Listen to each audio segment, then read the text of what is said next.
Matt, I want to show this to you. You're a parent, right? Okay? It's perfectly normal for 10 years and up. Here's just one page I want you to see here.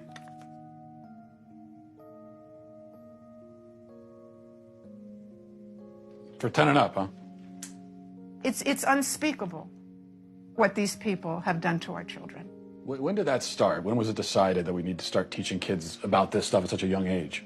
So I'll answer that with one word: Kinsey. Kinsey was a social reformer. He wanted to rid society of Judeo-Christian values when it came to sexuality. And he worked very hard to do that, and I would say He believed that true happiness is found in a life of perverse sexual experimentation, no matter the age. What came out is that his research was fraudulent. Kinsey based his fraudulent conclusions on data he collected from convicted sex offenders and child molesters. His research was conducted in prisons, not everyday America. He also performed horrific sexual experiments on children, some under the age of 1. His most influential book, Sexual Behavior in the Human Male, contains an infamous chart called Table 34, which documents the orgasms of very young kids, including babies as young as 5 months old.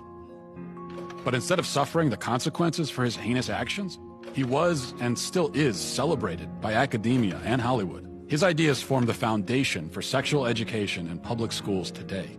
How do we get from this to you can choose your own gender? Okay, well, now we have another very important character, and his name was John Money. John Money was a psychologist and professor at Johns Hopkins University. Gender ideology was his brainchild. In fact, he coined the terms gender identity and gender roles. And according to Money, babies are gender neutral at birth, and ultimately environment determines whether a person is a man or a woman.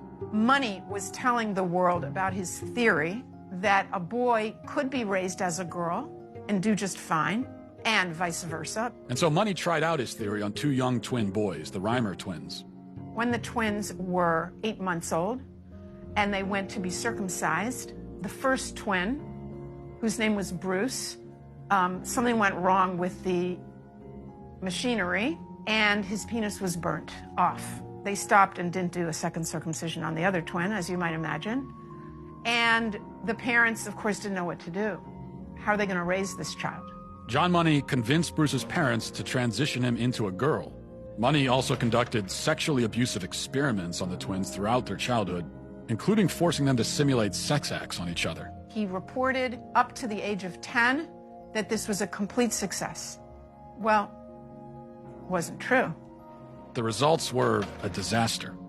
Bruce could never fully accept his female identity. Eventually, his parents told him the truth, and he chose to transition back to a boy, taking the name David. As an adult, David spoke out about the abuse and the damage done to him by John Money. The girls would do their things with their Barbies and things like that, and that wouldn't interest me.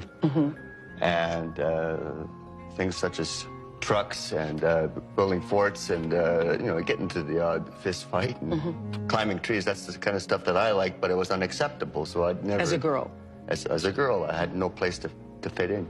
The trauma that he and his brother and his entire family went through left deep scars. His brother died of an overdose when he was 38, and then David committed suicide. There was never a retraction or an apology from John Money. Instead, his ideas were adopted by mainstream psychology, and they form the basis of gender ideology today. Why don't more people know about John Money and Alfred Kinsey? Evidently, there are forces that don't want this information out.